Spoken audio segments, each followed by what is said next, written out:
अस्सलाम वालेकुम। Lecture 91 start करते हैं जी। आप लोगों के लेक्चर 90 में, कल वाले लेक्चर में, ये दो क्वेश्चंस मैंने डिक्टेट करवाए थे, ज़रा देखिएगा। यही दो क्वेश्चंस थे। इनफैक्ट तीसरा एक क्वेश्चन भी था, क्वेश्चन नंबर 4 भी था, लेकिन वो क्वेश्चन तो बस वैसे ही हमने देखा था कि स्प्लिट कंसोलिडेशन का एनालिसिस कैसे होता है, ठीक है। उसके बाद क्वेश्चन नंबर 5 हमने लिखा था। मैं हैंडआउट्स आपको दे दूंगा, बन गए हैं, बस होमवर्क वगैरह डाल के ना इसमें आज इंशाल्लाह आप लोगों को मैं प्रोवाइड कर दूंगा, ठीक है। अच्छा, ये क्वेश्चन नंबर 5 है। कुछ तबीयत भी हफ्ते वाले दिन क्लास पढ़ाते हुए ऐसी हो गई थी कि कुछ मुझे समझ नहीं आ रही थी कि क्या पढ़ा रहा हूँ, तो इसलिए मैं ये चाह रहा हूँ कि ज़रा दोबारा इसको लेकर आते हैं, ठीक है। वैसे तो क्वेश्चन नंबर 4 से ही बात शुरू कर देते हैं। एक एनालिसिस हमने करना सीखा था।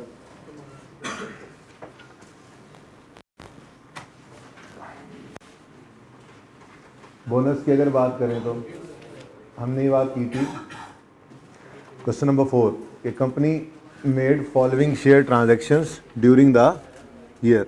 2 बोनस शेयर्स उन्होंने इशू किए हर 5 वाले को। तो हमने कुछ इस तरह से बात लिखी थी, क्या क्या लिखा था जी? बिफोर, न्यू और आफ्टर। आसान टॉपिक है, इंशाल्लाह समझ आ जाएगा हफ्ते वाली क्लास को देने से निकाल के। अच्छा जी, इशू किए कितने शेयर्स? 2। तो पहले पड़े थे 5, 2 नए इशू किए तो हमने कहा था जी यहाँ पर बोनस के केस में बैलेंसिंग फिगर हम आफ्टर वाले शेयर्स निकाल लेते हैं, साथ हम बैलेंसिंग निकालते हैं, ठीक है। उसके बाद नेक्स्ट ट्रांजेक्शन क्या हुई थी जी? स्प्लिट किया था शेयर्स को। और स्प्लिट क्या किया कि जी एवरी 3 बिकेम 5। पहले 3 थे, 5 बन गए। इसका मतलब 2 जो है वो नए इशू हो गए। स्प्लिट के अंदर क्या होता है, थोड़े शेयर्स तोड़ के ज़्यादा कर लिए जाते हैं, ठीक है। और कंसोलिडेशन में क्या होता है जी? ज़्यादा शेयर्स होते हैं उनको कम कर दिया जाता है। तो कंसोलिडेशन क्या हुई? Whereby every 4 became 1। तो फिर 3 ये न्यू नहीं थे, इनफैक्ट ये लॉस्ट थे, ठीक है। तो हमने यहाँ पर लॉस्ट लिख दिया था, लेकिन ये माइनस प्लस लगाने की कोई ज़रूरत नहीं थी, बस इसको हमने यूज़ करना था, ठीक है। क्वेश्चन 4 में तो हमने सिर्फ यही काम किया था। फिर क्वेश्चन 5 के अंदर हमने weighted average number of shares निकालना सीखे थे, ठीक है। अच्छा, अब यहाँ तक तो कोई मसला नहीं था। एनालिसिस में यहीं पे ही कर देता हूँ, उसके बाद weighted average number of shares निकालने के लिए उस तरफ निकल जाएंगे, बल्कि कोशिश की जाए तो यहीं पे भी हो सकता है। क्वेश्चन नंबर 5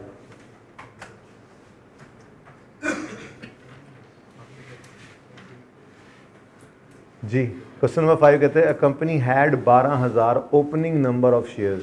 ये तो पहले से ही पढ़े थे, पिछले साल से पढ़े थे, ठीक है। अच्छा, इसके पीछे मैंने आपको थोड़ी सी लॉजिक ये भी दी थी कि बोनस, एक छोटी सी एग्जांपल भी करवा दी थी ना। सिर्फ बोनस शेयर्स इशू करके मैंने 2 साल के अंदर आपको रेशो निकलवाई थी, जब मैंने आपको कहा था कि बोनस इशू से कोई चेंज नहीं आता है अर्निंग्स के अंदर, क्योंकि कैश तो आया नहीं, तो बूस्ट नहीं होता। लेकिन बोनस इशू आकर आपके ईपीएस को डिस्टॉर्ट कर देता है।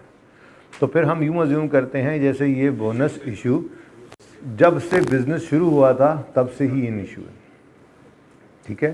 तो बहरहाल मैंने कुछ नोट्स भी अगले लेक्चर नोट्स के अंदर आपके लिए बनाए हुए हैं, ठीक है। वो बातें भी करते हैं, लेकिन साथ साथ सवाल तो पहले करने, ठीक है। अच्छा, अब ओपनिंग शेयर्स तो 12,000 थे, यानी पिछले साल के एंड तक 12,000 शेयर्स हमारे इशू हो चुके हुए थे, ठीक है। अब वो कहते हैं जी company made following share transaction during the year ended 31 December 15। यकम फरवरी पे 3 bonus shares for every 4 held. तो बोनस की बात अगर करें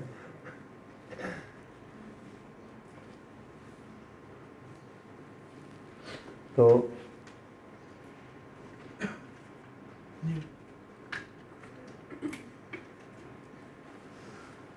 अच्छा, क्या कह रहे हैं जी? क्या बोनस इशू किया है जी? 3 शेयर्स फॉर एवरी 4 हेल्ड। पहले 4 पड़े हुए थे, मजीद 3 इशू किए तो 7 हो गए, ठीक है जी। तो बैलेंसिंग हमारे पास क्लोजिंग में 7 आ गए।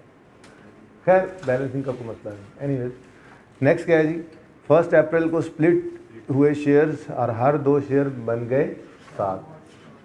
तो स्प्लिट के ऊपर क्या हुआ, 2 शेयर्स थे वो बन गए 7, तो 5 नए शेयर्स इशू हुए।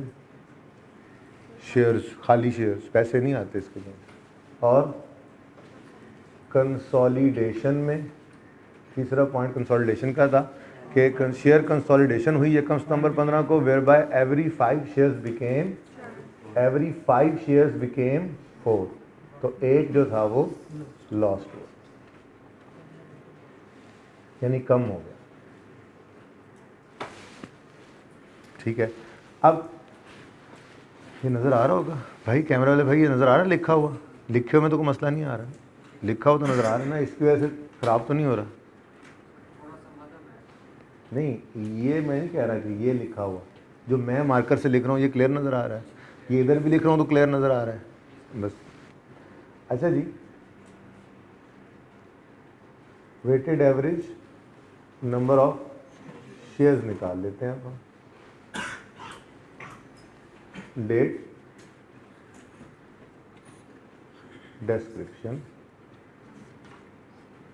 डिस्क्रिप्शन में कौन से शेयर्स इशू हुए, कितने शेयर्स इशू हुए, फ्रैक्शन लगा के हम नए शेयर्स निकाला करेंगे। ठीक है जी, और नंबर ऑफ शेयर्स आ जाएंगे फिर यहाँ पर। ठीक है,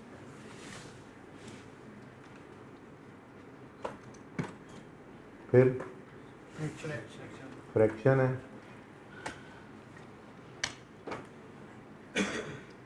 और फिर है जी, अगर कोने पे नज़र ना आए किसी को तो सीट चेंज कर लीजिएगा। ठीक है, ओके। फिर weighted average number of share.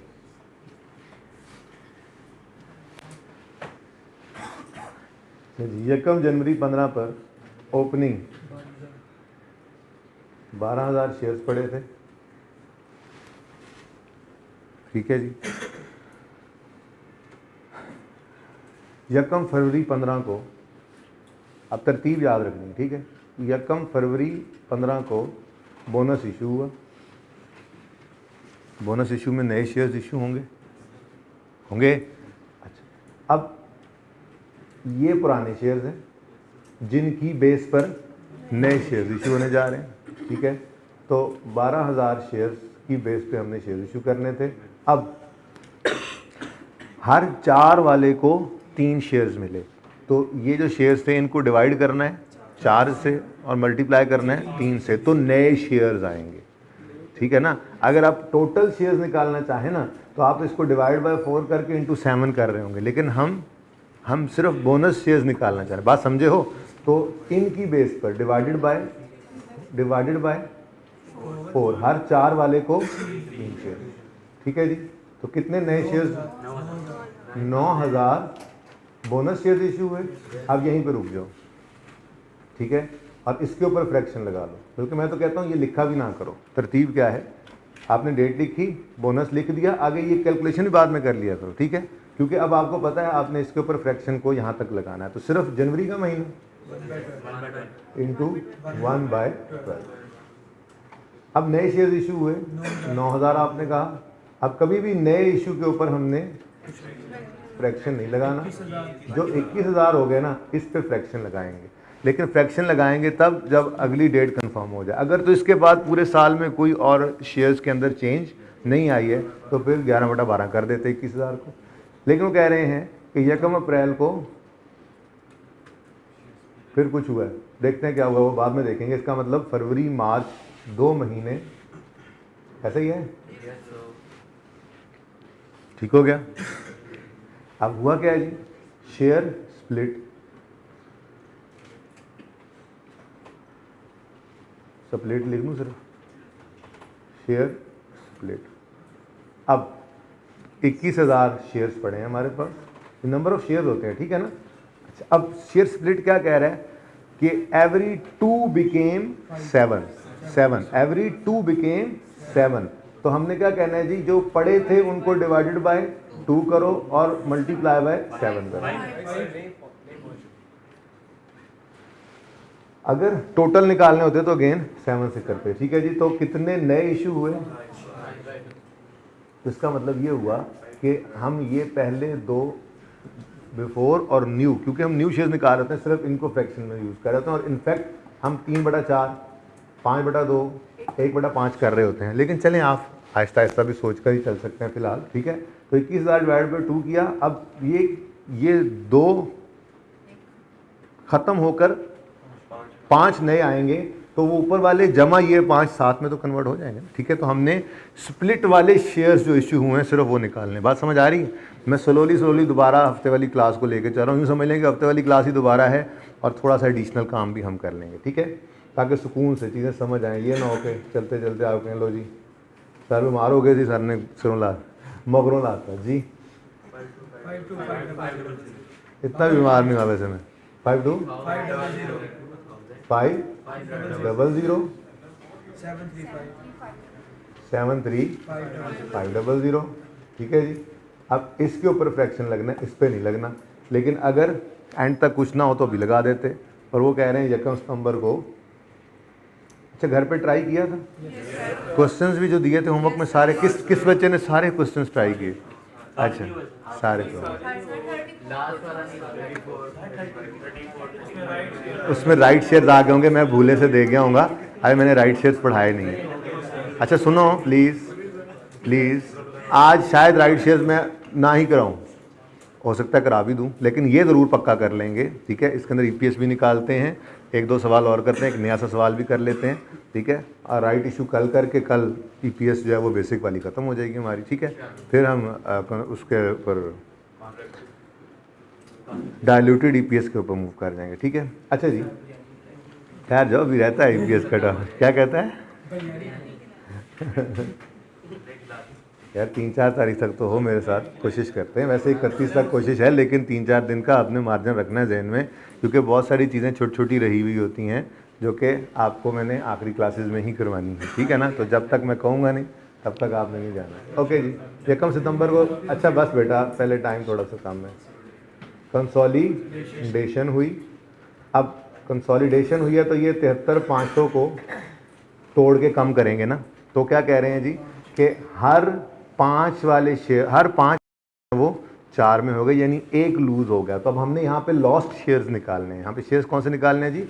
ये लॉस्ट शेयर्स निकालने हैं। जैसे यहाँ पर ये गेंड शेयर्स, न्यू शेयर्स, नए शेयर्स निकाल रहे हैं, यहाँ पे लॉस निकालने हैं। तो कितने पड़े थे जी? कितने पड़े थे? जो 5, उनमें से एक को क्या कर दिया हमने? सम 1/5 जी 14,700। लेकिन इस पे फ्रैक्शन लगा सकते हो अब आप, अप्रैल, मई, जून, जुलाई, अगस्त, बस 5/12। ठीक है जी, और अब टोटल शेयर्स 5,800। ठीक है जी, अब इसके बाद कुछ भी नहीं हुआ, इसलिए सितंबर, अक्टूबर, नवंबर और दिसंबर 4/12। तो ये पूरा साल बनेगा आपका जी। 14,700 लेस कर दें।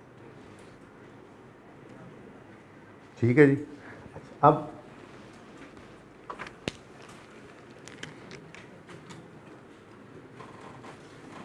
मैंने आपको सिर्फ बोनस की एग्जांपल दी थी कि बोनस के केस में नए शेयर्स तो आते हैं पर अर्निंग्स में बूस्ट एक्सपेक्टेड नहीं होता।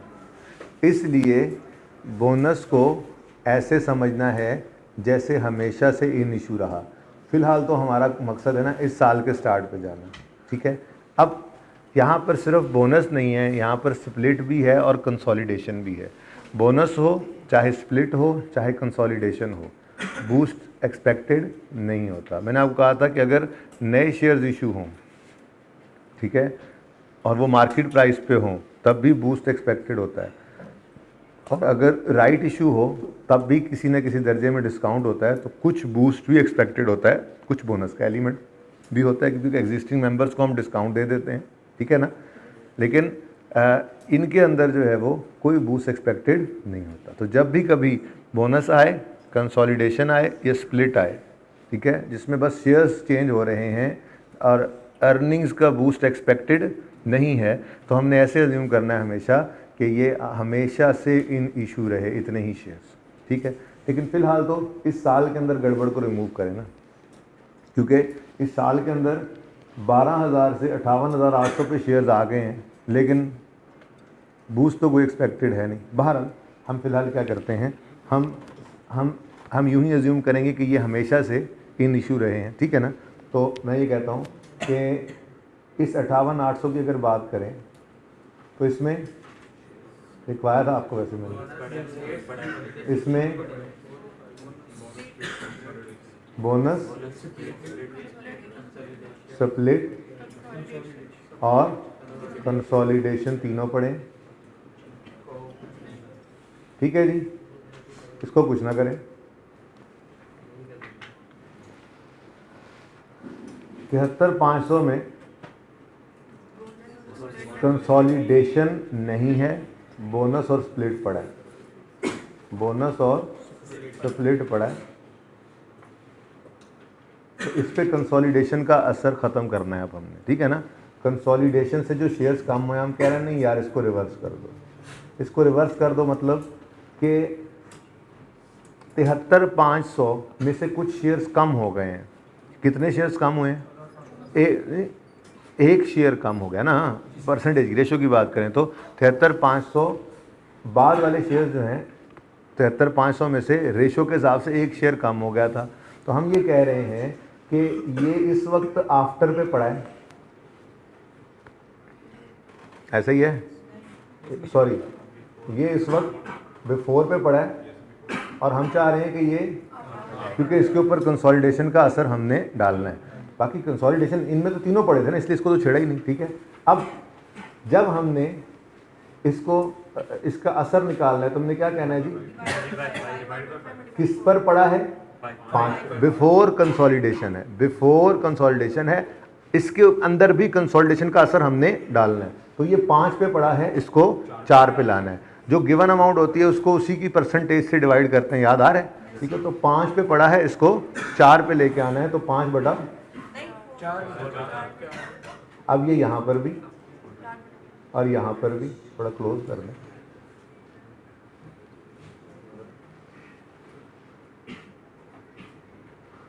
क्योंकि सब के ऊपर देखो, यहाँ पे बोनस पड़ा है और स्प्लिट पड़ा है, कंसोलिडेशन नहीं है। यहाँ पर सिर्फ बोनस पड़ा है और यहाँ पर कुछ भी नहीं पड़ा। अब यहाँ तो कुछ ना किया हमने, इसमें हमने बोनस और स्प्लिट पड़ा था, कंसोलिडेशन का असर देना था। हमने कहा कि ये बिफोर कंसोलिडेशन पड़ा है, हमने इसको आफ्टर कंसोलिडेशन पे लाना है। एनालिसिस हमें हेल्प किया करेगा। ये 5 पे पड़ा है, इसको 4 पे लाना है। 5 पे पड़ा है तो डिवाइड बाय 5 × 4। अब इसको तो हमने कर लिया फ्रैक्शन लगा के सही, सबके ऊपर ही कंसोलिडेशन का असर डालना था, डन हो गया। अब इससे एक स्टेप पीछे आते हैं, इसमें सिर्फ बोनस पड़ा है, आपको स्प्लिट का असर भी देना है और कंसोलिडेशन का भी। कंसोलिडेशन का तो हम ऑलरेडी दे चुके हैं, ठीक है। अब स्प्लिट की बारी आती है, तो स्प्लिट में हम क्या कह रहे हैं जी, ये बिफोर स्प्लिट पड़ा है, ये बिफोर स्प्लिट पड़ा है, डिवाइड बाय 2, बिफोर स्प्लिट पड़ा है, डिवाइड बाय 2, लेके जाना है आफ्टर स्प्लिट, ठीक है। तो इंटू 7/2, और ये भी ऐसे ही,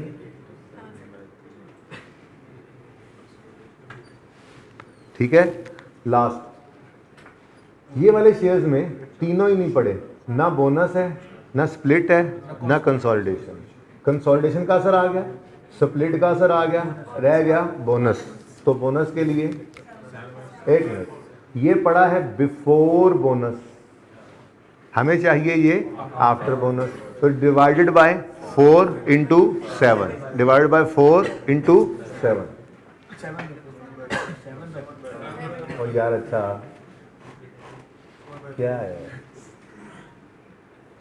7/12 मंथ ही मल्टीप्लाई हो जाते हैं जी। बोलें 4900, 9800,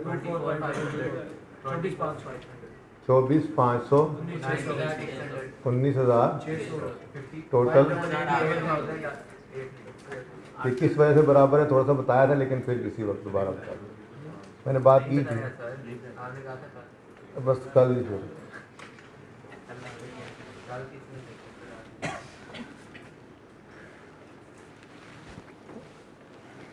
बेटा अगर यहाँ पे चलें अगले सवाल में आ जाएगा ना, ठीक है छोड़ें इस बात को। अगर मार्केट इशू आ जाए तो फिर बराबर नहीं होते, बहरहाल फिलहाल तो है बराबर। ओके, ये हर दफ़ा बराबर नहीं हुआ करेंगे, लेकिन हमने ये थोड़ा ही देखना है, हमने तो weighted average number of shares लेने होते हैं। ठीक है, सही है, दोबारा से कर लें एक बार, ये क्लियर है, ये क्लियर है, ये गुजरा वाले सही है। ये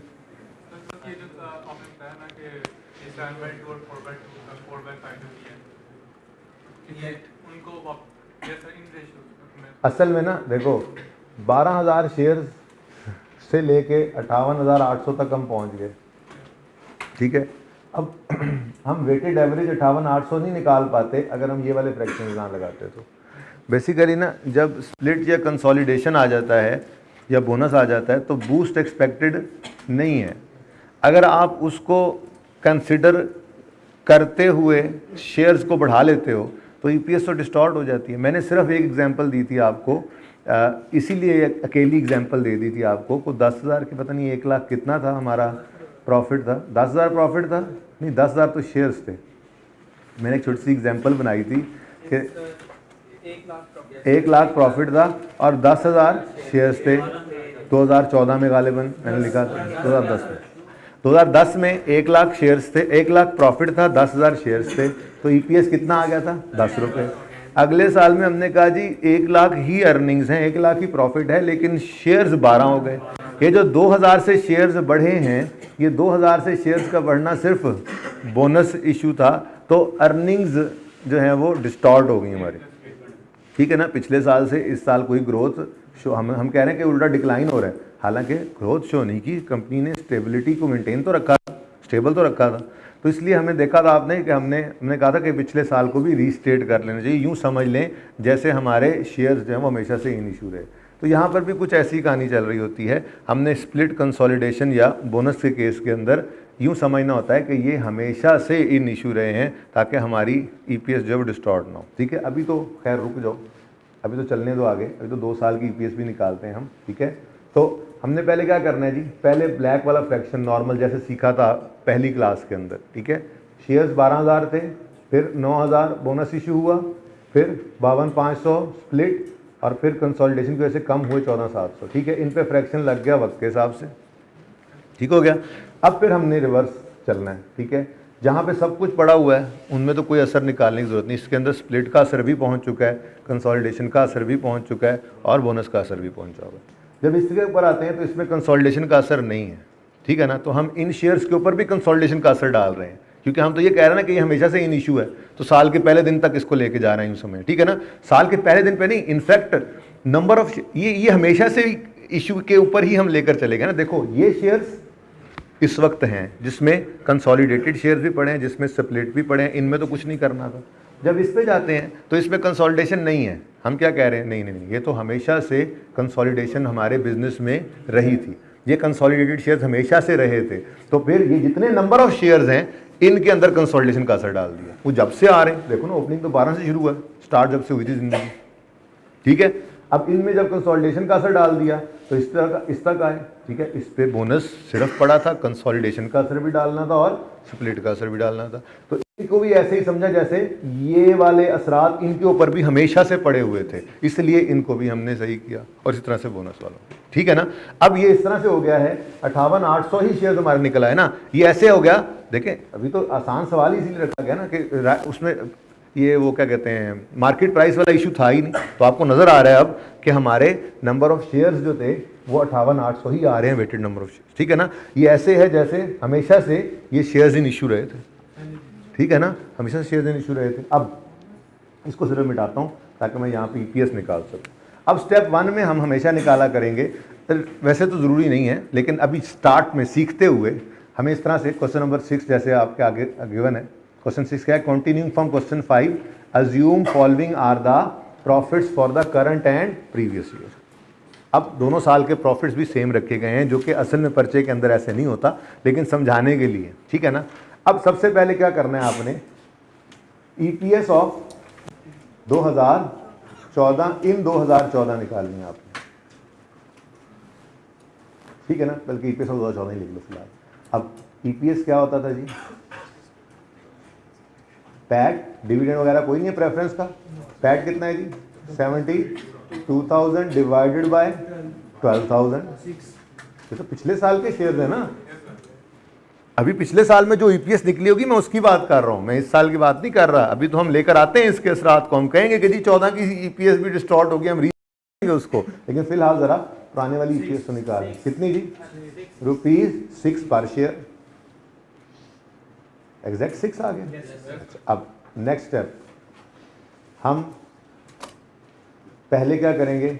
ईपीएस ऑफ 15 निकालेंगे, ईपीएस ऑफ 2015 निकालेंगे। अब ईपीएस निकालने के लिए ईपीएस 2015, हमने कहा जी प्रॉफिट्स निकालो भाई, मैंने कहा जी 72,000, मैंने कहा जी नंबर ऑफ शेयर्स, मैंने कहा जी 58,800, कितना आ गया जी? ₹1.2। अब देखो ये जानबूझ के इस तरह से ना सेम रखा गया था आपके लिए, ताकि आपको ये बात समझ आ सके। खुद बताओ, सेम प्रॉफिट्स हैं और पूरे 15 वाले साल में कोई ₹1 नहीं आया, सिर्फ शेयर्स बढ़ गए। ज्यादती नहीं है फिर? कंपनी के साथ ज्यादती नहीं है क्या? इन्होंने अच्छा परफॉर्म नहीं किया? बताओ भला, ये अच्छा परफॉर्म नहीं किया। यूजर देखने वाला क्या कह रहा होगा? लो जी ईपीएस तो गई, ₹6 पर शेयर थी, इनकी तो अर्निंग, इनके तो हालात ही खराब हो गए हैं। नजर आ रहा है ना? देखो पिछले साल तक कंपनी ₹6 पर शेयर कमा रही थी अर्निंग, इस दफा कंपनी ₹1.2 कमा रही है, तो गलत नहीं हो गया? तो इसलिए हम कहेंगे यूजर को, यूजर 1 मिनट रुको, असल में इस साल में कुछ ऐसी ट्रांजैक्शंस हुई हैं जिन ट्रांजैक्शंस की वजह से अर्निंग्स में कोई बूस्ट नहीं आना था, ठीक है? तो हम इसके असरात आपकी 2014 वाली ईपीएस पे भी डाल के आपको दिखाते हैं, ताकि आपको पता लगे कि ईपीएस में कितनी को सचमुच में गड़बड़ आई। लेकिन यहाँ पर तो जान के प्रॉफिट सेम रखा गया ना, ताकि हम इसके असरात को जब निकाल लें तो फिर आपको नजर आए कि हाँ जी ये तो कोई फर्क नहीं पड़ा। तो फिर ईपीएस ऑफ 2014 हम निकालेंगे, ठीक है? लेकिन ये क्या होगा? ये सरताज वाला रीस्टेटेड होगा, लेकिन ये IAS 8 ने नहीं ये वाला रीस्टेटेड बताया आपको, ये IAS 33 ईपीएस के अपने स्टैंडर्ड ने बताया हुआ है। अब 72,000, ये अब ये ईपीएस ऑफ 14 स्टैंडिंग इन 15 है, ठीक है? वो फाइनेंशियल स्टेटमेंट जा चुकी हैं यूजर के पास। ये हम इस फाइनेंशियल स्टेटमेंट के अंदर एक एडिशनल ईपीएस निकाल के साथ रीस्टेटेड लिख रहे हैं, क्योंकि हम उन्हें बताना चाह रहे हैं कि भाई अगर आपने कंपेयर करना हो तो उस ईपीएस से ना करना, बराए मेहरबानी इससे कर लेना, ठीक है ना? तो ईपीएस ऑफ 2014 कीजिए 72,000 तकसीम 12,000 शेयर्स थे। अब इन पे असरात डालने हैं हमने।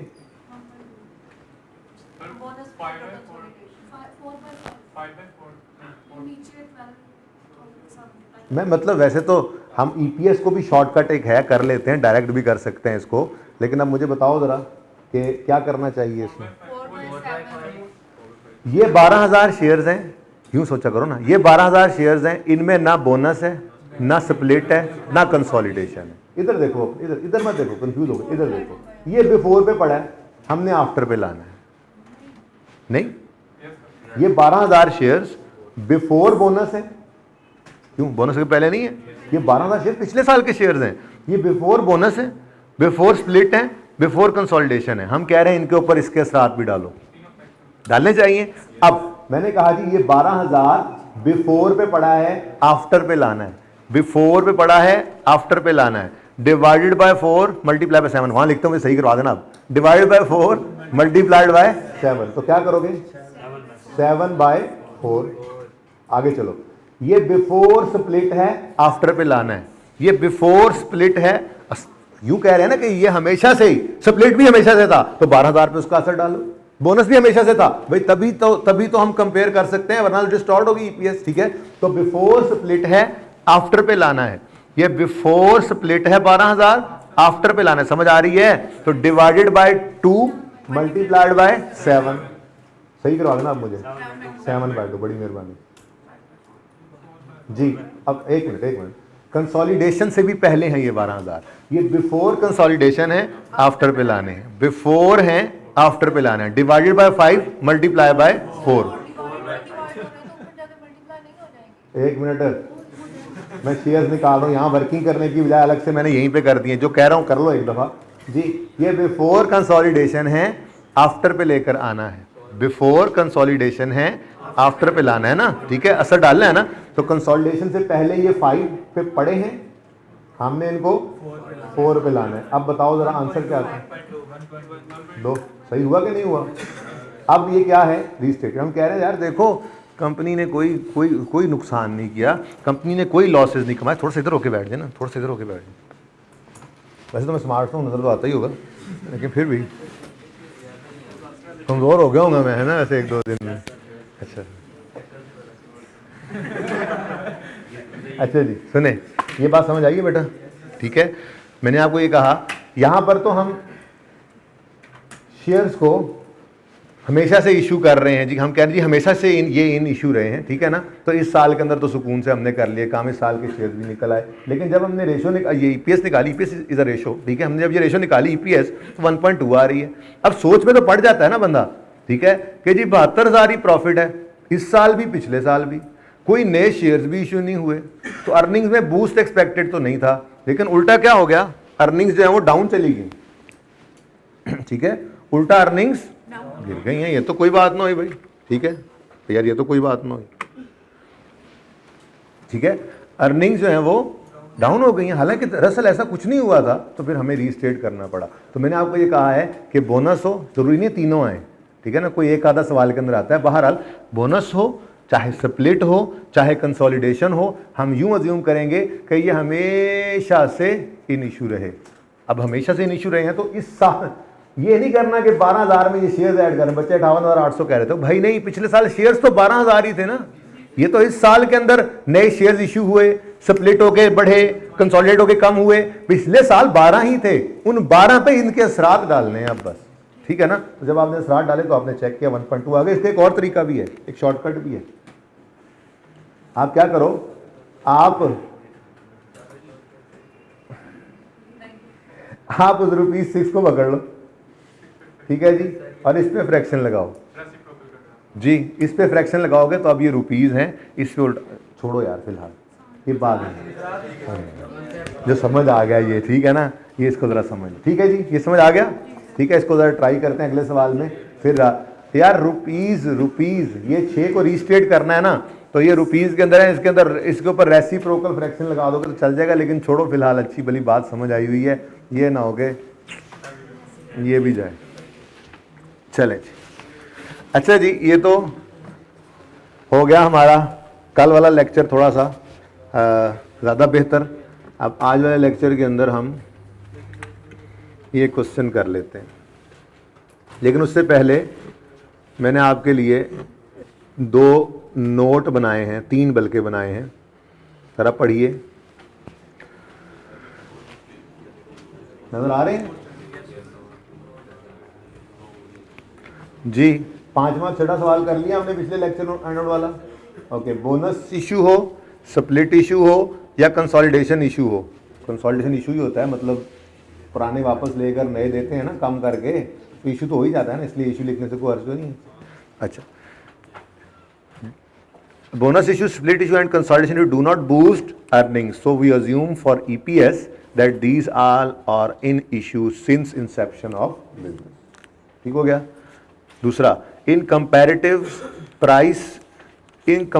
price share issue, comparatives are ये कंपैरेटिव गलत लिखा गया मुझसे, ये काट देता हूँ मैं, अभी फिलहाल तो मुझसे नहीं काटा जाएगा, ये गलत है, ठीक है।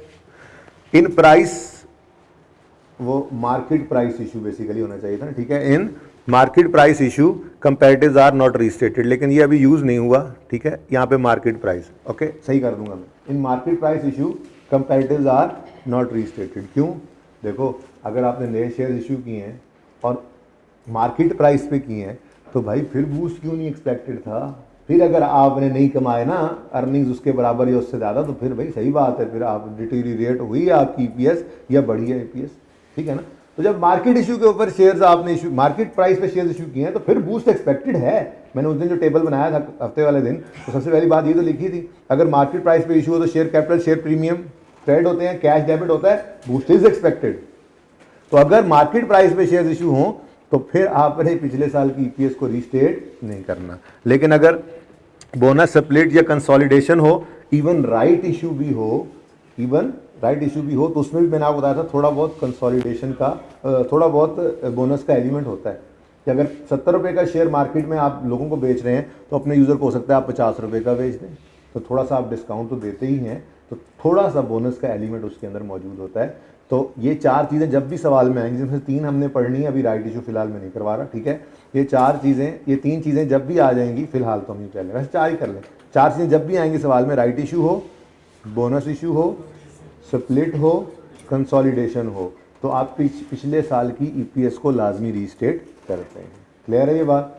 अच्छा, वो और वाला इसलिए भी सिखाना ज़रूरी है कि कभी कभी वो नंबर ऑफ शेयर्स पिछले दे भी दे, शायद अर्निंग्स ना दे रहा हो, तो आप रुपीस को भी फटाफट रीस्टेट करना आपको आता हो, ठीक है जी। थोड़ा बहुत बूस्ट होता है, थोड़ा बहुत एलिमेंट होता है बोनस का, तो वो राइट इशू पढ़ाऊंगा। तो फिर वैसे आज दूसरा सवाल भी डालने लगा था, लेकिन फिर मैंने कहा नहीं, क्योंकि हफ्ते वाली क्लास भी मेरी तबीयत मुझे खुद समझ नहीं आई थी मैं क्या यहाँ पे बोल रहा हूँ, ठीक है ना। तो वो आपको क्या समझ आई होनी है हफ्ते को, शायद आधे बजे, बहरहाल मुझे कुछ समझ नहीं आ रहा था।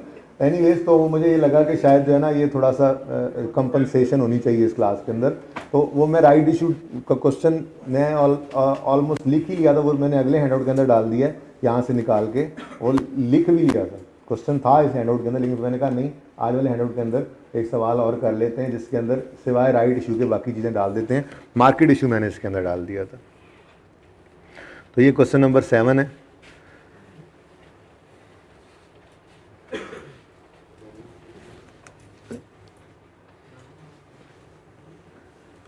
इसकी पिक्चर ले सकते हैं आप लोग।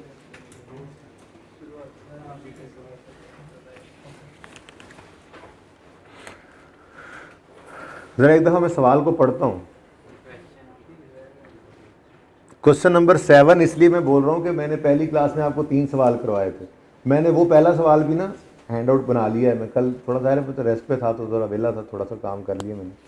तो वो जो पहला दिन सवाल बनाया था, income statement, change in equity और बैलेंस शीट के प्रेफरेंस शेयर समझाए थे, मैंने क्वेश्चन नंबर 1 कहा था उसको, क्योंकि मैंने वहीं पे ईपीएस निकालना सिखा दी थी आप, ठीक है। उसके बाद क्वेश्चन नंबर 2, क्वेश्चन नंबर 3 पहले लेक्चर में था, उसी तरह से हैंडआउट्स में लिखा हुआ है। फिर ये क्वेश्चन 4, 5, 6 आपने देखा दूसरे लेक्चर के अंदर था हमारा, तो ये क्वेश्चन नंबर 7 है हमारा आज, ठीक है। तो देखें ज़रा, X company has a financial year ending 31 December. On यकम जनवरी 15 there were 8000 shares in issue. X company made following share transactions during the year. On 30th April 15 issued 8000 new shares for ₹70 at market price. तो मैं एकदम से ऐसे निकल गया, right issue की बजाय मार्केट प्राइस के ऊपर इशू करवा दिया, ठीक है ना। लेकिन मार्केट प्राइस वाला इशू तो देख सकते हैं ना, क्योंकि मार्केट प्राइस वाला इशू अलग से हमने देखा हुआ है स्टार्ट के अंदर, ठीक है ना। फिर on 3rd July 15 announced bonus issue to existing shareholders for of 3 shares for every 7 shares held. The entitlement date of bonus shares was 31 जुलाई। तो हम यहाँ पर 3 जुलाई के अनाउंसमेंट को नहीं लेते, हम 31 जुलाई को की ये जो एंटाइटलमेंट डेट है इसको हम कंसिडर करेंगे, और ये वेटेड एवरेज निकाल रहे होंगे जब, तो ठीक है जी। और थर्ड है on 30th September 15 consolidated it's shares, split कोई नहीं है जी, consolidated its shares such that every 9 shares were consolidated into 8 shares. Total earnings in the year 31 December 15 were 1.5 lakh. Total earning in the year ended 31 December 14 were 90,000। Calculate basic earnings per share for the year end 31 December 14। Calculate basic earnings per share for the year end 31 December 15 along with comparatives, ठीक है जी। तो इसको आप picture लेकर solve करना शुरू करें, मुझे थोड़ा सा काम करना है, मैं इसको फिर बंद कर दूंगा। हाईलाइट कर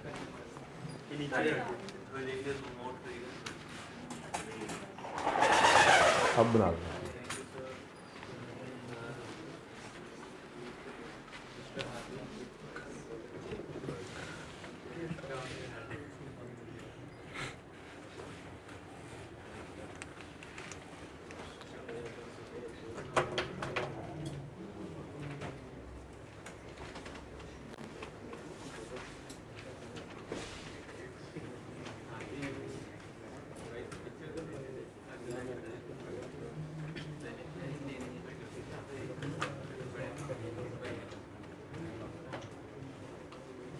जी बन गई पिक्चर, बंद कर रहा हूँ इसको ज़रा।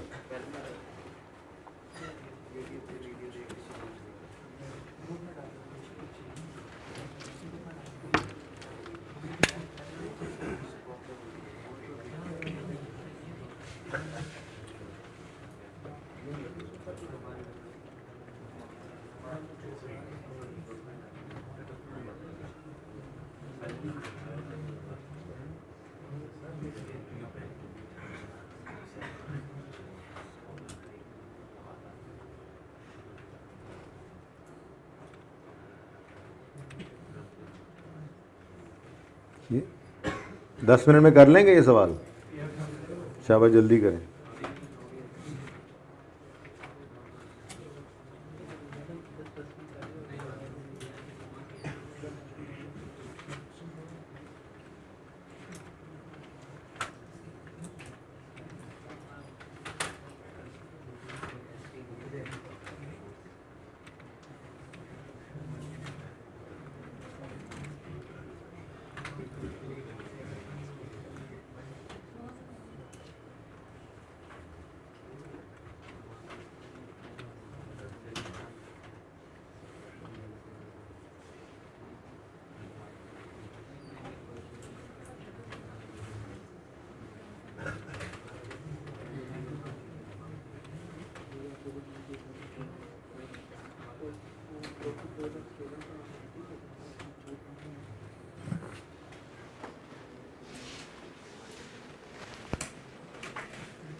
ये कैलकुलेटर देना ज़रा।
हाँ जी,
जल्दी करें,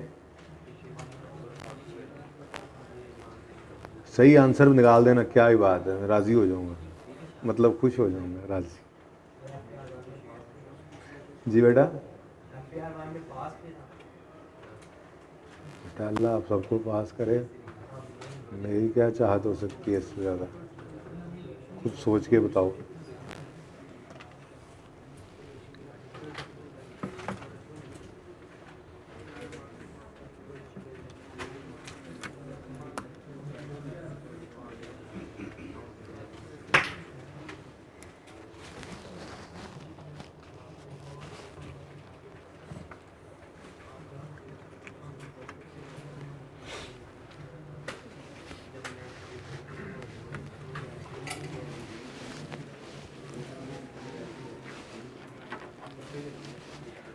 यार बस कर दो,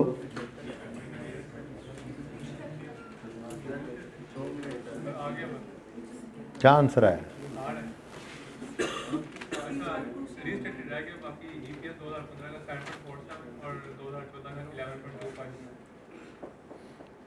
चलो देखते हैं, मिल के ही देखेंगे, ऐसे थोड़ा ही।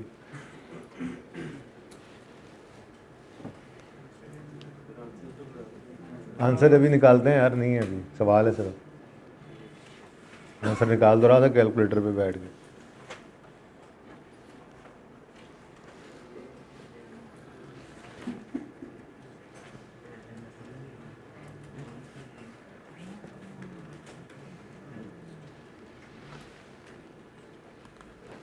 भाई ये कोना नज़र आएगा आमिर भाई, अगर इधर 2-4 लाइनें लिखूं तो आप बच्चों सबको नज़र भी आएगा ये? इधर यार पहली रो वाले भाई, ये जल्दी करो ना, फिर वो शॉर्टकट भी निकाल लें ज़रा,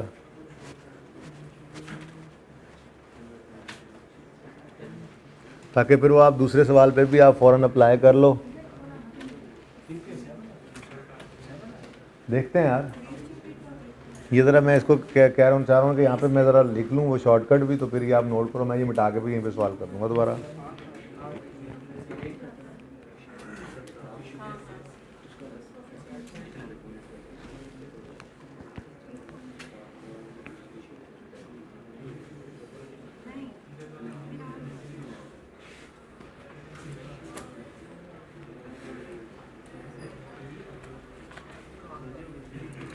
अच्छा जी, कितने बजे कर चुके? अरे यार ये आखिरी मिनट है, सब खत्म करो। अनसीन क्वेश्चन पर्चे में आ गया सवाल, ऐसे समझो। हाँ यही होना है बस, डायल्यूटेड डीपीएस पढ़नी है और राइट शेयर पढ़ना है, बाकी यही होना है बस। Cumulative non cumulative preference shares का एक कॉन्सेप्ट है, वो भी बस कॉन्सेप्ट है करना, बाकी तो अब आप तगड़े हैं इंशाल्लाह। ये सवाल अगर खुद सही कर लेते हैं, मैंने भी करना है। रीस्टेटेड सेम नहीं आया। चलो मिल के देखते हैं ज़रा, छोड़ो इस बात को अब। चलो अब छोड़ो भाई, छोड़ो भाई, सब बचे छोड़ दो भाई, छोड़ दो भाई, बस ठीक है जहाँ तक हो गया। सुनो अभी तो देखो ज़रा इसको, प्लीज़ देखें प्लीज़। ये ना आप नंबर ऑफ ये अर्निंग्स को, नंबर ऑफ शेयर्स को जो ऐड करके ईपीएस निकालने की बजाय आप डायरेक्ट भी निकाल सकते हैं। ईपीएस ऑफ 2014, वो याद हो गया ना ज़रा, इसलिए मैं ज़रा ये बात भी कर रहा हूँ, ठीक है, कहीं पे ये यूज़ करना पड़ ही जाता है। ईपीएस ऑफ 2014 रीस्टेटेड निकालने के लिए आपके पास अगर 2014 की ईपीएस है तो डायरेक्ट उसको पकड़ के फ्रैक्शन लगा दें, लेकिन फ्रैक्शन उलट, जैसे ₹6 पर शेयर था। अब ये जो ऊपर, अच्छा चूँकि ये तो काम आप कर नहीं होंगे तो आप यहाँ से देखें, ये तो काम कर नहीं ना रहे होंगे। चलो ठीक है यार, वैसे यहीं से देख लो। ये 4/7 करो,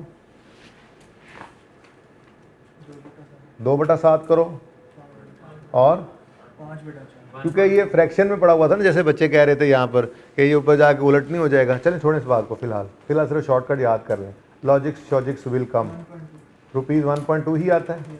तो ये एक शॉर्टकट भी है कि अगर आप नंबर ऑफ अर्निंग्स को, नंबर ऑफ शेयर्स को डिनोमिनेटर में रख के उसको आप चेंज करके उससे ईपीएस निकालने की बजाय आप डायरेक्ट भी निकाल सकते हैं। उसकी एक वजह ये भी हो सकती है ना कि हो सकता है मिसाल के तौर पे ये ओपनिंग शेयर्स हमें पता ही ना हो और वो कहे कि जी ईपीएस को रीस्टेट कर दो, तो पता तो होना चाहिए ना। अगर ईपीएस हमारे पास मौजूद है तो हम शायद वो निकाल सकते हो। कोई भी एक चीज़ मिसिंग हो सकती है ना, पिछले साल के अर्निंग्स मिस हो सकती हैं, वो मिस है तो फिर कैसे पिछले साल की अर्निंग्स को डिवाइड करें शेयर्स के साथ, तो फिर ईपीएस को ही पकड़ लेंगे। तो पता होना चाहिए बस आपको, ठीक है। बस आपने किया क्या है कि जो फ्रैक्शंस थे इनको उल्टा दिया है। ये देखें, ये सिर्फ सामने वाले हैं, देखें हमने सारे के सारे फ्रैक्शन यही वाले लगाए थे ना। इधर देखो 12,000, 7/4, 7/2, 4/5, ठीक है ना। ये तो वैसे ही नए शेयर्स उसके बाद थे ना, ओपनिंग डेट पर सिर्फ ये 3 फ्रैक्शन लगाए थे, ऐसे ही है ना। तो इन्हीं तीनों फ्रैक्शंस को हमने उल्टा के लगा देना। तो ये तो वर्किंग हुई पड़ी होगी ना आपके पास, ठीक है। तो आपने पिछले साल की ईपीएस लेनी है, ये 5/4 हो गया, ये 2/7 हो गया, ये 4/7 हो गया। बस मैंने ज़रा तरतीब उलट कर दी है, माजरत। ऐसे ही यहाँ से देखने आदत भी यही होनी चाहिए, क्योंकि आपने किसको चेंज किया था, देखो ओपनिंग शेयर्स को चेंज किया था। ये फ्रैक्शन तो इस साल का है ना, इस साल कितना अरसा ये आउटस्टैंडिंग रहे, तो भाई पिछले ये कंसोलिडेशन, स्प्लिट और बोनस, ये असरात हमने ओपनिंग पे देने थे ना। तो फिर हमने ओपनिंग शेयर्स के ऊपर ये वाला फ्रैक्शन लगा दिया, ठीक है ना। लेकिन ये डिनोमिनेटर पड़े हुए थे, ठीक है ना। अब जब हमने रुपीज़ को करना है रीस्टेट, तो डायरेक्टली ये वाले फ्रैक्शन ही आप उठा कर ले जाएं, ठीक है। ये वाले फ्रैक्शन है, लेकिन फ्रैक्शन को क्या कर दें, उनको उल्टा दें, ठीक है। अब 4/5 था तो 5/4 कर दो, यहीं से देखो, यहीं से, ठीक है। 7/2 है तो 2/7 और 4/7, ठीक है जी। चलो अब ज़रा अप्लाई कर लो अपने सवाल पे। ये पिछले सवाल पे तो नोट करो ना, और लिख के क्लियरली लिखना, और लिख के, ठीक है, ताकि दोनों तरीके आपको पता हों। और लिख के फिर मैं ये सारा मिटाता हूँ और हम अगला सवाल करते हैं अपना, जो अभी ये सामने आपके ये कर लें।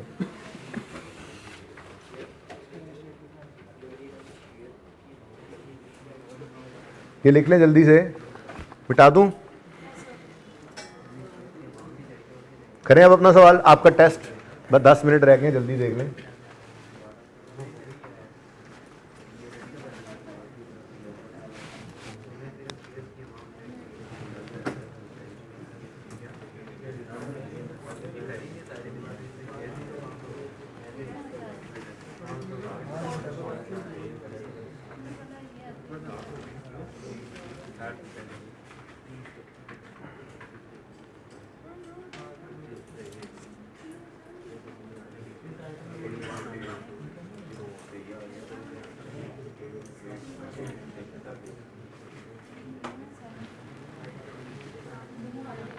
अच्छा साल भी हुई थे यार, ऐसे ही मैंने मिटा दिया। चलो हाँ जी, X company has a financial year ending 31 December, on जेकम January 15 there were 8,000 shares in issue. X company made following, तो ओपनिंग शेयर्स कितने हैं, ये तो 8,000 लिख लेना, ठीक है। जेकम जनवरी 15 ही था। उसके बाद कहते हैं जी on 30 April,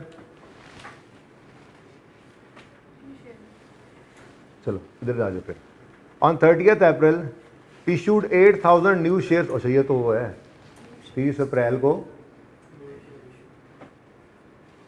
new share issue कर दिए, ठीक है जी। कितने शेयर इशू किए? सीधा ही 8,000 दे दिया उसने, कमाल हो गया। अब जैसे यहाँ पे 8,000 लिखने का मैंने कहा रुक जाओ, फ्रैक्शन लगा दो। जनवरी, फरवरी, मार्च, अप्रैल, 4/12, ठीक है। अब नए शेयर्स आ गए 8,000, ठीक है जी। अब 8,000 शेयर्स मिलकर 16 हो गए। अब इन 16 पे फ्रैक्शन लगाना है इंशाल्लाह, ठीक है ना। अब वो कहता है ऑन 3 जुलाई announced X company announced bonus issue to existing share holders of 3 shares for every 7 shares held. तो बोनस है 3 शेयर्स दिए हैं फॉर एवरी 7 हेल्ड। 7 थे, 3 नए दिए, 10 हो गए, ठीक है जी। एंटाइटलमेंट डेट 31 जुलाई है, तो जाहिर सी बात है यहाँ पर फिर हम 31 जुलाई ही लेंगे, लेकिन मैं कह रहा हूँ ज़रा आप अगला कर ही लें, ठीक है। नेक्स्ट क्या है जी?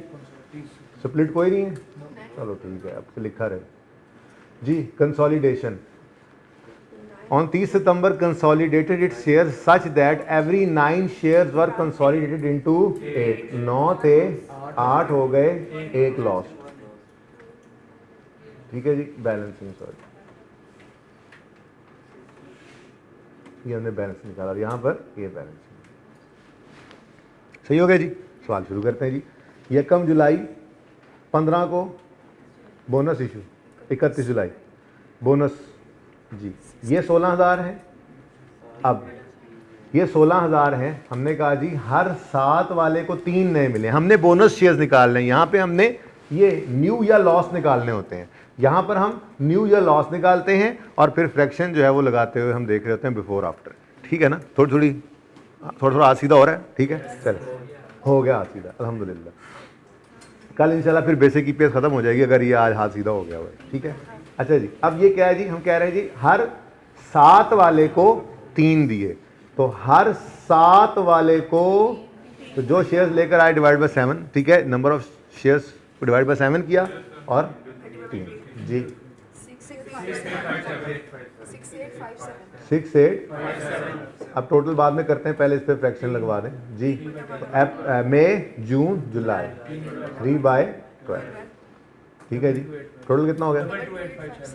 22,857। अब इस पर फ्रैक्शन लगाएंगे इंशाल्लाह, लेकिन वो क्या कह रहे हैं जी? ऑन 30 सितंबर 15 कंसोलिडेशन हो गई,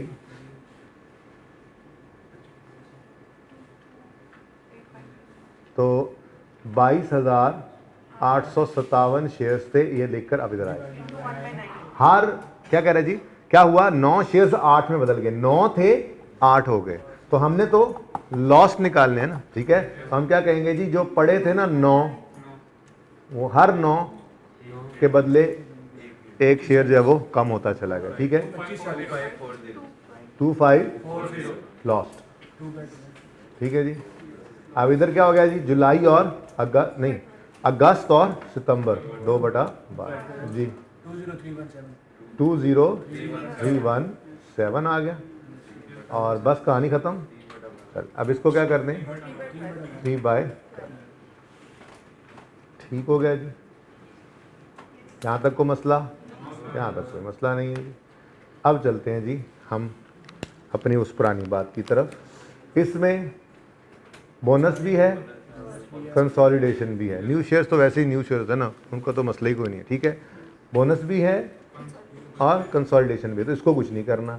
इधर आए तो ये बिफोर कंसोलिडेशन है, बिफोर कंसोलिडेशन पढ़े हैं हम, कह रहे हैं नहीं इस पर भी असर डालो कंसोलिडेशन का। ये बिफोर कंसोलिडेशन है, आफ्टर पे ले आओ। बिफोर कंसोलिडेशन है, आफ्टर पे ले आओ। बिफोर पे हैं, 9 पे पड़े हैं,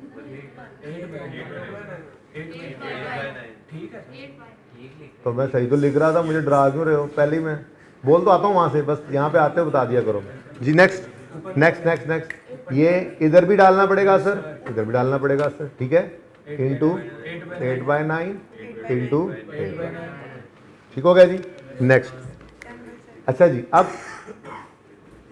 इनमें कंसोलिडेशन भी थी, बोनस भी था।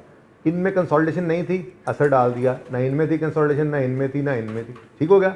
अब इधर आए तो इसमें कंसोलिडेशन भी नहीं है, बोनस भी नहीं है, कंसोलिडेशन का असर तो डल चुका। अब बात करते हैं बोनस, ठीक है जी। ये बिफोर वाले पड़े हैं या आफ्टर वाले पड़े हैं? ये बिफोर वाले पड़े हैं या आफ्टर वाले पड़े हैं? नहीं बेटा, ये आफ्टर बोनस इशू है, सॉरी हाँ बिफोर है, ये बिफोर वाले हैं, हमें चाहिए ये आफ्टर पे। तो ये पड़े हुए हैं 10 पर, ये पड़े हुए हैं 10 पर, हद हो गई यार, 10/7 जी। अब ऊपर भी आ जाएं,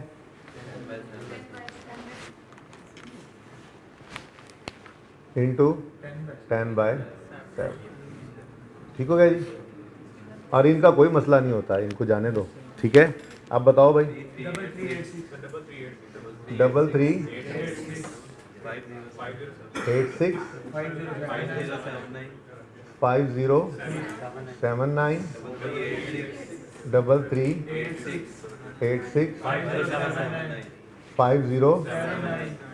33865079, टोटल क्या आ गया?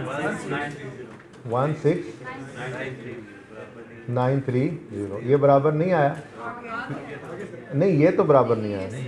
पिछले सवाल में बराबर था ना, तो मैंने आपको कहा था कि अगर मार्केट प्राइस पर कोई इशू आ गया तो ये दोनों बराबर नहीं हो गया। दूसरा ज़बानी बात बन रही थी, इसलिए मैंने कहा था रुक जाओ, अगले सवाल के अंदर ही असर पड़ा होगा, ठीक है जी। अच्छा, उसके बाद ईपीएस की बारी आती है। तो ईपीएस ऑफ 2014, अब ज़रा प्रॉफिट्स भी डिफरेंट है ना, उस तरह से प्रूव नहीं हो पाएगा, ठीक है ना। हाँ जी, ईपीएस ऑफ 2014 की अर्निंग्स कितनी थी? 90,000। और 2014 में शेयर्स कितने थे? 8,000। तो ईपीएस आ गई 11 पॉइंट, बड़े सोच की बात है यार, अभी तो पूरा ही नहीं आ रहा, 11.25, ठीक है जी। अब 2015 में आए, 2015 की अर्निंग्स कितनी थी? 1,50,000 डिवाइडेड बाय 16,930, 8.86। तो अब कुछ बच्चे 7 कह रहे थे, पता नहीं क्यों। सही है, कितने बच्चों का यही आंसर था? अब मसला ये है कि कंसोलिडेशन भी है और बोनस भी है, स्प्लिट तो नहीं है, पर कंसोलिडेशन और बोनस तो है ना, ठीक है। तो हमें पिछले साल की ईपीएस को पकड़ना पड़ेगा।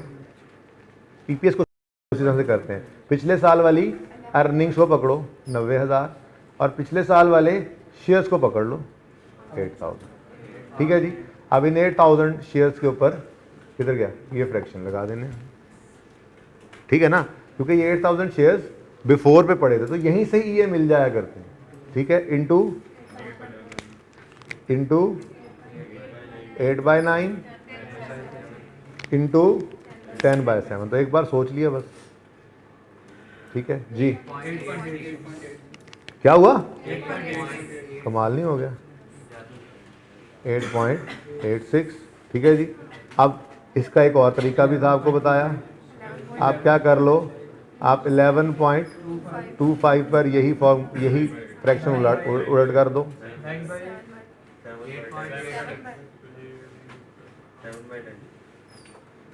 जी।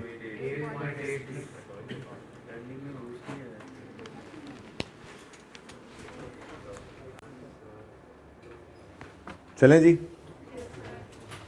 अब आप देखें ज़रा होमवर्क वाले क्वेश्चंस को।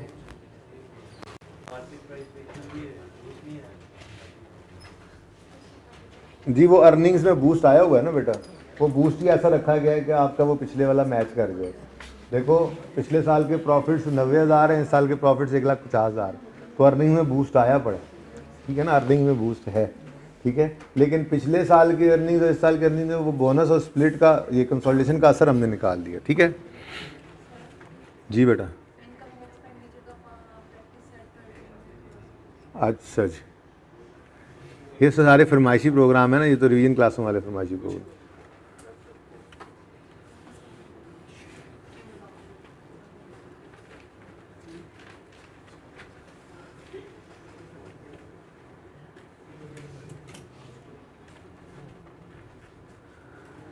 अच्छा जी, यहाँ पे अब कौन कौन से क्वेश्चंस आपसे नहीं हो पा रहे थे? 34 में तो राइट इशू है ना, उसके अलावा सारे सवाल हो गए थे? बुक दिखाओ ज़रा यार। नहीं, कल इंशाल्लाह होगा 34।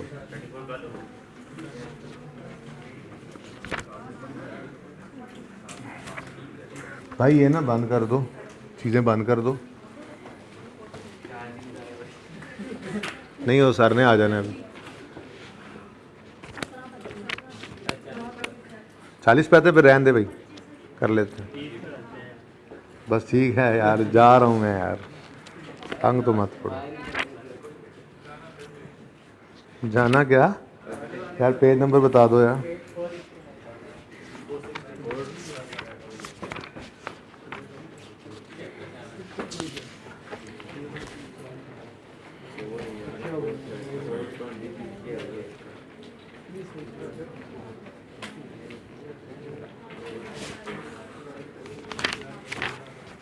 कल इंशाल्लाह पास पेपर भी होमवर्क में कर लेंगे आप। अच्छा जी, प्रैक्टिस क्वेश्चंस तो सिर्फ जो क्लास नोट्स के अंदर क्वेश्चंस है वो कौन कौन से थे? 1 से लेकर 28 से लेके 25 और कुछ नहीं, बस रह गया, बस राइट इशू रह गया। ठीक है, डन हो गया। अच्छा जी, यही होमवर्क नहीं है, ये देखने दो ज़रा। प्रैक्टिस क्वेश्चंस अभी तक आपको कौन कौन से दिए हुए सर?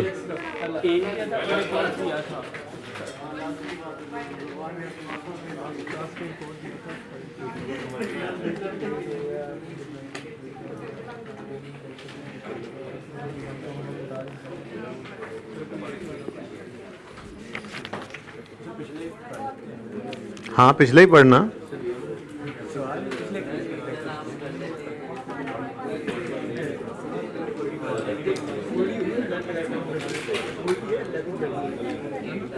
चले 9 तक तो कर ही लेना। प्रैक्टिस क्वेश्चन 1 किया हुआ था, प्रैक्टिस क्वेश्चन 2 से प्रैक्टिस क्वेश्चन 9 तक छोटे छोटे सवाल हैं। प्रैक्टिस क्वेश्चन 2 से प्रैक्टिस क्वेश्चन 9 वो रहने देना, जो राइट इशू वाला सवाल आ जाए वो छोड़ देना।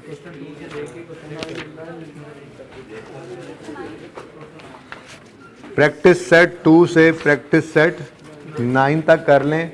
कोई राइट शेयर्स इशू हो रहे हैं जिस सवाल में, उसको पेंडिंग कर देना, साथ लिख लेना, तो इंशाल्लाह कल फिर वो भी होमवर्क में चले जाएंगे।